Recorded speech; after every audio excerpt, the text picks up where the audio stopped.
울림이 있는 낭독 프리지아 향입니다. 타이탄의 도구들 중 13챕터 가장 중요한 문제에 집중하라 편입니다. 2008년 7명의 친구에게 매주 한 통의 이메일을 보냈던 여성이 있다.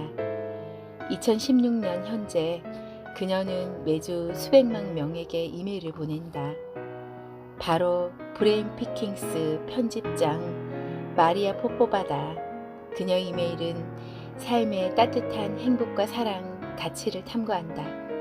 거의 매일 한 권의 책을 읽는 마리아 포포바는 우리가 기억할 가치가 있는 오래되고 영원한 지혜를 전한다. 그녀의 결과물은 눈부심 그 자체다.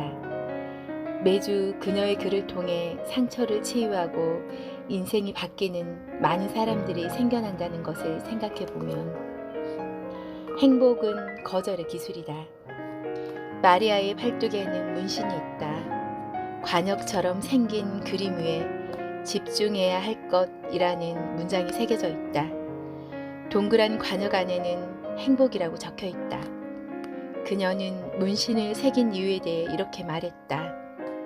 가장 힘든 시기를 극복한 후 깨달은 것을 잊지 않기 위해서다. 매일 하루를 시작할 때 행복을 위해 집중해야 할 것은 무엇인가? 라는 질문으로 시작해보라. 단순한 이 문장이 얼마나 놀라운 진리인지를 점점 깨닫게 될 것이다. 마리아는 행복에 집중하기 위해서는 거절의 기술이 필요하다고 강조한다. 우리가 원하는 삶은 무엇에 초점을 맞출 것인지보다 무엇을 거절할 것인지를 알 때 생겨난다는 것이다. 간단하다. 원치 않는 부름에 응답하지 않는 것, 그것이 행복의 본질이다. 마리아는 특히 준비가 되어 있지 않는 무능한 상대에게 시간을 낭비하지 말 것을 주문한다. 나와의 미팅에 10분도 투자하지 않는 사람, 일방적으로 형편없는 제안을 해오는 사람, 직접 전화를 걸어 논의해야 할 사안을 이메일로 대체하는 사람, 무작정 자신을 설득해 주기를 바라는 사람. 우리는 이런 사람들을 일일이 정중하게 대하느라 얼마나 많은 시간을 쓰고 있는가. 모든 사람에게 답변하지 않는다고 해서 죄책감을 느낄 필요는 없다. 오히려 시간을 낭비하기보다는 죄책감을 갖는 게 더 낫다. 그냥 좀 미안해해라. 그러면 되지 않는가. 죄책감은 당신의 특권이다. 우리가 끊임없이 뭔가를 거절해야 하는 이유는 그래야만 우리 삶의 질을 유지할 수 있기 때문이다. 어떤 요청을 받아들이면 그 대가로 품질을 희생해야 한다. 하지만 품질만큼은 언제나 인생에서 사수해야 할 가치다. 내가 강연, 인터뷰, 미팅을 거의 그만둔 이유도 마찬가지다. 세계적인 신경학자이자 작가인 올리버 섹스는 책상 위쪽 벽에 노라고 적힌 종이를 붙여놓았다. 글 쓰는 시간을 빼앗는 제안을 거절해야 한다는 사실을 떠올리기 위해서였다. 일을 많이 하는 사람은 열심히 하지 않는다. 마리아와의 인터뷰에서 가장 인상에 남았던 것은 수백만 독자를 거느린 작가임에도 그녀가 절대 워커홀릭이 아니었다는 사실이다. 그녀는 노동의 고됨과 지루함, 고통에 대해 자주 호소하는 사람은 성공할 수 없다고 단언한다.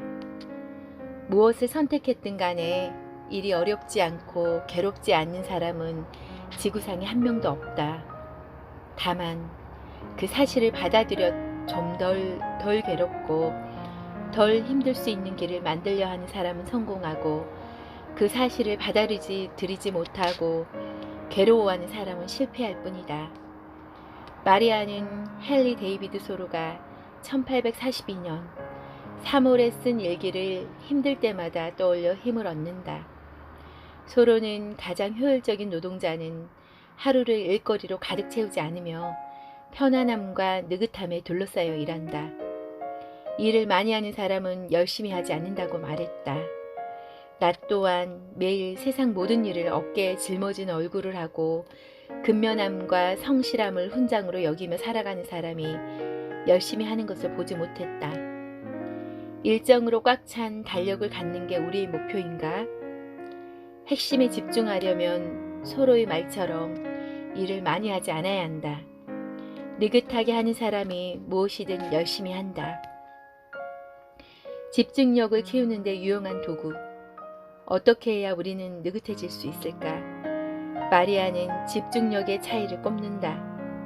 머릿속이 복잡하게 엉클어져 있고 지지면멸하며 진도가 잘 나가지 않을 때는 무조건 몇 줄이든 글을 써나가라고 마리아는 조언한다. 샌프란시스코의 소방관 캐롤라인 폴의 생각 떨어뜨리기 연습과 비슷하다. 머릿속에 꼬인 실타래를 하얀 종이나 모니터 위에 천천히 떨어뜨리다 보면 집중해야 할 키워드나 단서를 발견하게 된다는 것이다. 와이어드의 창업자 케빈 켈리도 이렇게 말한 바 있다. 나는 생각을 얻기 위해 글을 쓴다. 글을 쓰다 보면 아이디어가 나온다. 아이디어에서 글이 출발한다고 생각하지만 아니다. 막상 글을 쓰기 시작하면 아무런 생각도 나지 않는다. 하지만 정말로 글을 먼저 쓰기 시작하면 생각이 거기서 나온다. 큰 깨달음이다. 집중력이 강한 사람은 항상 여유롭다.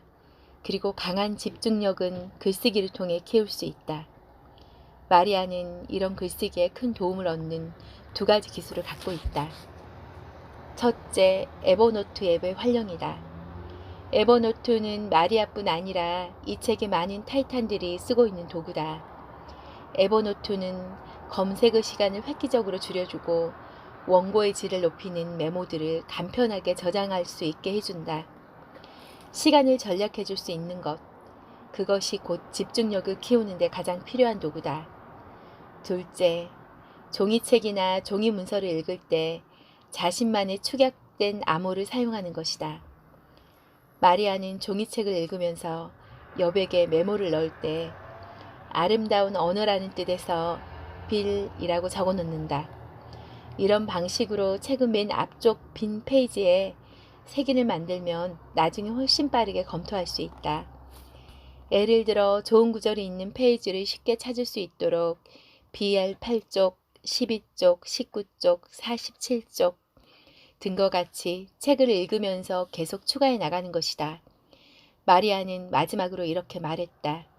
죽을 때까지 우리에게는 날마다 수많은 일들이 끊임없이 도착한다. 그래도 다행인 건 인생은 주어진 50문제를 다 풀어야 하는 시험이나 숙제가 아니라는 것이다. 가장 중요한 것은 곤란에 열심히 답을 찾는 사람에게 신은 더 큰 기회를 주어왔다는 사실을 기억하라입니다. 들어주셔서 고맙습니다.